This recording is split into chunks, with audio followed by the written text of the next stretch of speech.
Bonjour, bonjour, bonjour. Mbote, mbote, mbote. Na bino nyonso to bolinga maman yani tout. Na pesi bino mbote mingi. J'espère que vous allez bien. Ngai pe ça va. Bienvenue dans votre émission Une femme à la maison. Moi c'est Nakati Andako. Moi c'est Nakati Andako ya lelo azosala émission azosala musana ya kolamba. Lelo nakati ya makusa nazolamba nini? Lelo nakati ya makusa nazolambela bino soso. Soso yango bomona skuli yango malamu kitoko na tia yango na moto to benga soso ya makasi yango yo. Na mopanzi ya soso oyo ezali mbwengi oyo bomona na tia wana ezali mbwengi na tia na moto nazotokisa mbwengi na mopanzi naza pe kotokisa soso na mopanzi parce que soso oyo tokolamba yango na mbwengi tokolia yango esika moko na mbwengi après tokotia yango oyo tobengi mwamba. Voilà mwamba na biso yango oyo tokolia na kati ya soso na biso yango. Moni mai na tia soso na moto na bandi kotokisa yango na tiango mai te na tie loko moko te nazosala nini nazokende nanu koboka mwa ba mai ya mike oyo dès que nasoki na mai ya moto me ba mafuta wana mike wana ya liboso nazobwaka yango après nazokisa soso na biso na moto entre temps na mopanzi koto yo mbongi na biso eza kotoka. Et voilà, na boki mai wana na kamati ko mai yango mai achemwa mai muke soso aza na besoin mai mingi te na achemwa mai muke na kati ya soso na kofinika yango so na finiki soso oyo akobanda kosala nini akobimisa pe mai parce que soso aza trop fontaine eloko nini na kocha mwa mungwa po ekota na kati ya musuni ya soso. Voilà molambi ata nazotia boya koyeba ka mesure soko za molambi te lukomi kaka na mwa lutu yango soso na biso na tia yango mwa mungwa siko nazofinika yango nazotika yango soso azotoka kaka na mungwa eloko mosusu te kaka mungwa ya pamba na finiki soso na biso biloko na osele yango oyo naza na ndembi na biso yango oyo na tomate na biso ya mbuma awa naza na nini naza na matungulu oyo bomoni oyo ezali nzete ya céleri ezali kaka nzete ya céleri. Alors nzete na biso ya céleri nazokende kotia yango na kati ya soso etoka awa po etilanga solo kitoko etilanga pimo moko bien na kati ya soso na biso atie nzete ya céleri na finiki soso na tie matungulu te na tie loko moko te na tiki soso na biso etoka ndenge wana awa pe mbongi na biso eza kotoka moni mbongi ekotokotoko mbongi na biso eza kotoka na tokisi mbongi na mopanzi soso na mopanzi po soso za makasi koluka mbongi na kokai kosangisa yango te. Voilà pourquoi na tokisi yango eza séparé mbongi na mopanzi soso pe na mopanzi etoka to continuer recette botala ndenge nini nazokende na elubu na biso ti na suka botala ndenge elubu na biso kozala ndenge tokolia yango yango eza kotoka céleri wana atie solo kitoko na kati ya soso azopesa pimbo mwa kitoko na kati ya soso na biso totikela yango temps etoka. Voilà bomoni soso na biso ezotoka bien nde na otokisa soso oyo natie matungulu te siko na otia mwa ai muke bomoni ai na biso yango oyo mwa ai muke na kati ya soso na biso po akota mwa gu ya mwa ai muke na kati ya soso oyo mbwengi nasopeli yango mpe mwa mungwa po mungwa akota na motema ya mbwengi mbwengi azala na gu akoti deja mwa mungwa muke toza susu kozela biloko na biso tozozela mwa ndambu soso na biso alemba tokalinga ye po tokokosala sauce tosala mélange na nini na mbwengi na biso.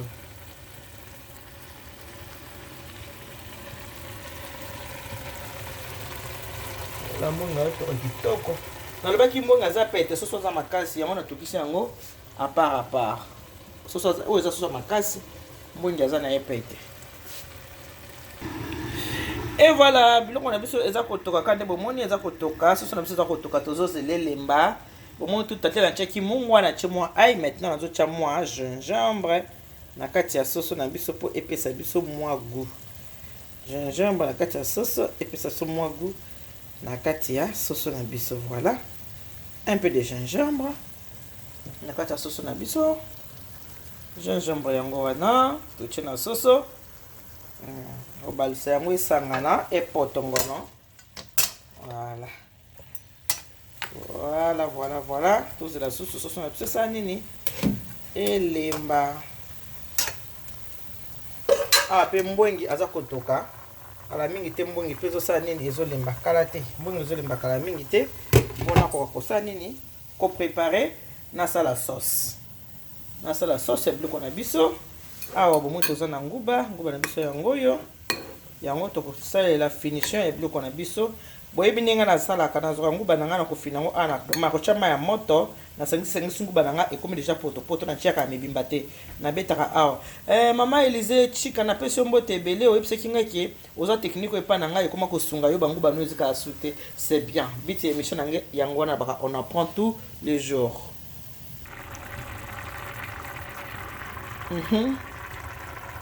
Voilà. Mbongi na biso kala tozo kende ko bela.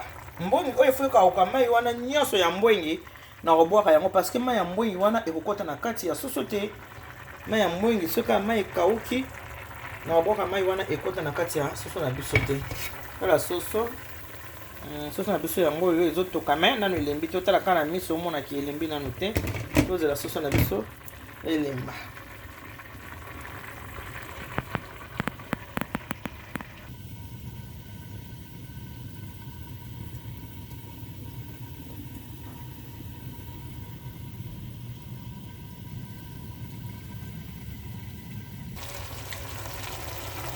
Ah ouais, kalate mbongi oyo ezobela.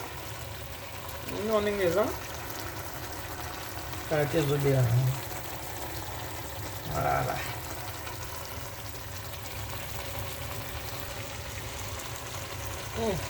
Mingi tu. Kala mingi te mbongi oyo ezobela.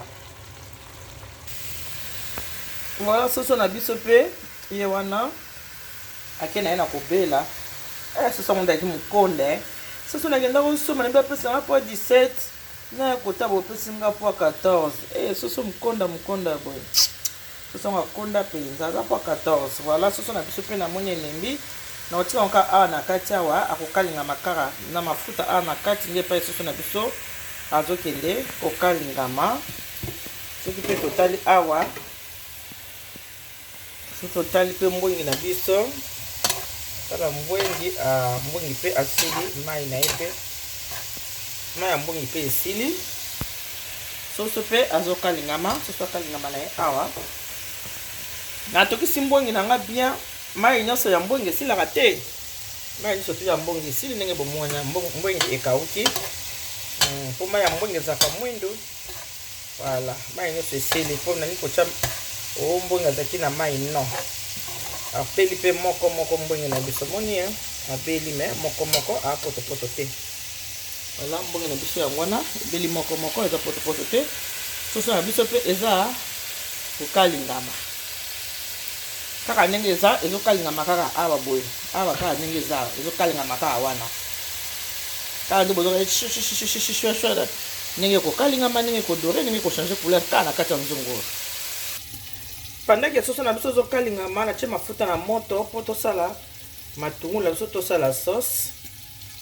Tozela mafuta na biso za moto po na ngi esala chalalala. Chalalala yango nde na lingi tozela mafuta na biso eza moto. Entre temps soso na biso pe aza awa. Soso na biso pe aza ko kalingama. Malembe soso na biso pe yo azo kalingama na e. Malembe. Voilà.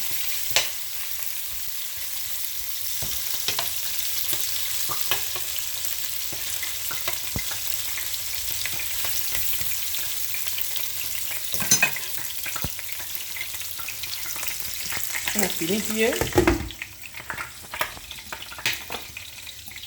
On a diminué un peu mon temps.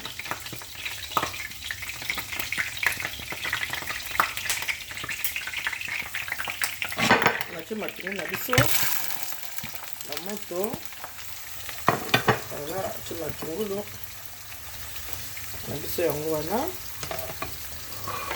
na moto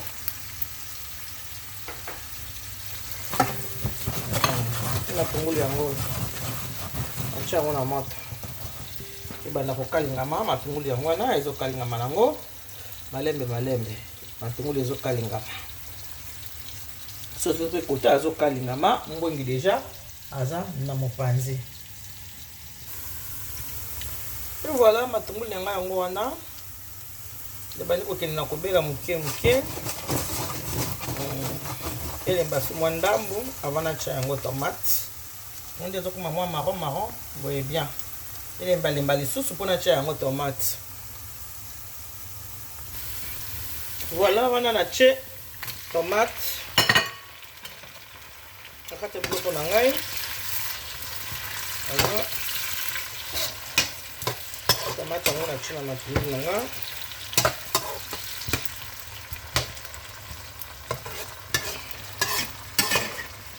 Voilà. Tomate ya mbuma. Naosa wakana tomate ya mbuma. Tomate na biso yango wana. Kozela yango. Soki elimbi muke, sima na ono cha ndembi na ngai. Voilà. Tomate na ngai ezo bela kitoko, eza jaune kitoko. Après na tia yango ndembi. Voilà, ndembi na ngai yango wana. Naboki yango mwa ndembi. Voilà. Mwa ndembi na kati ya biso. Ndembi yango wana. Boki yango mwa ndembi na kati ya tomate. Yango ebela bela kala mingi te biloko na biso ezobela ezokoma na suka. Voilà. Mon sauce nanga ezokende vraiment kitoko, ezokende très bien. Sauce nanga ebeli kitoko jaune kane na lingaki. Na tia ngo mwa ngwa mukie. Voilà, na kati ya sauce na biso. Mwa ngwa mukie na kati ya sauce. Voilà. Sauce na biso ebeli na kanisi bozo mona ngo nde ezotoka kitoko. Eloko nini na kosala na kotia mwa mai, un peu d'eau comme ça. Na tia mwa mai na kati ya sauce. Voilà. Na tia mwa mai mukie na kati ya sauce na biso. Na tia mwa mai nde bozo mona wana. Après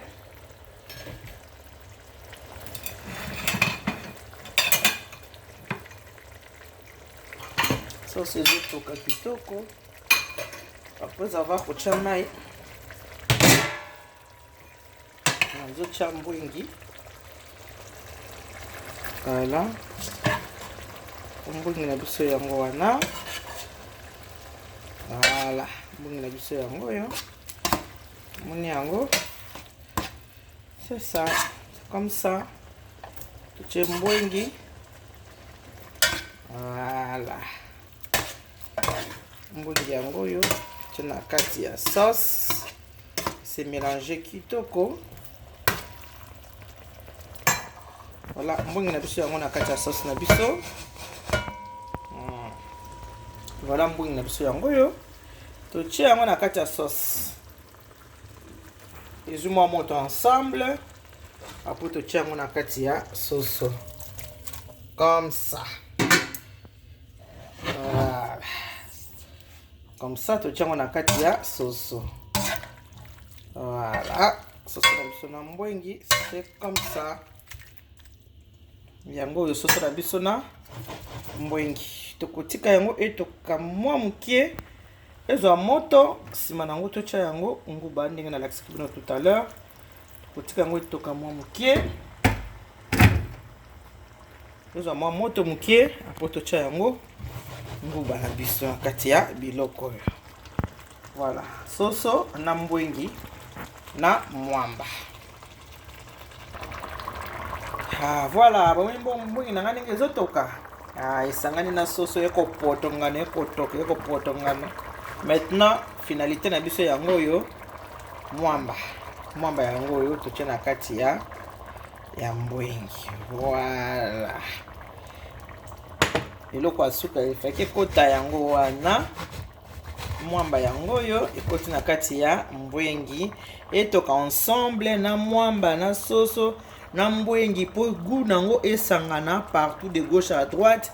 Goût ekota place nyonso de gauche à droite. Goût esa nini esangana. Alors totikela yango temps etoka tout à l'heure na kolakisa bino yango ndenge nini na kotyanga na kati ya sani bomona ndenge biloko na biso ebeli kitoko mpe eza gu na monoko mpona kolia lebude esa.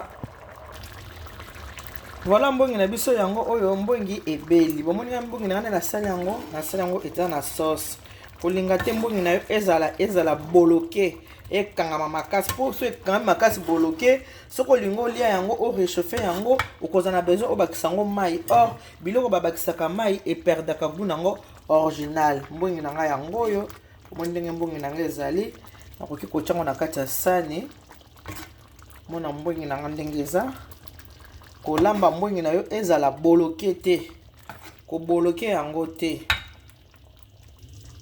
Voilà mbongi na nga yango oyo nde nalobi kolamba mbongi na yo ezala boloke te eza bloqué po tyango mwamba o bloqué te ezala mwa boye boye eza bien na moto azozwa yango na lutu azobenda yango azolia yango malamu koki kolia yango na semulu koki kolia yango na kwanga koki kolia yango na manioko ndenge olingi ata mpe na lituma okoki kolia mbongi na yo.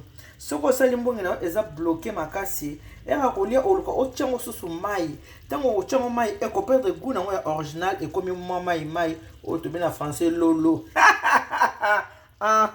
eya okoma lolo alors faut ezala boye mwa bloqué te ezala mwa ndenge yanga eza boye. Merci beaucoup boye aimé vidéo bo partager vidéo na bandeko mosusu oyo mosusu bazuli bakwa kotala vidéo na biso te et surtout bo s'abonner so zambala liboso kutani nanga na kosenga na yo o s'abonner na Eliane Nitu TV kende pe o s'abonner na MKD TV officiel. Merci beaucoup.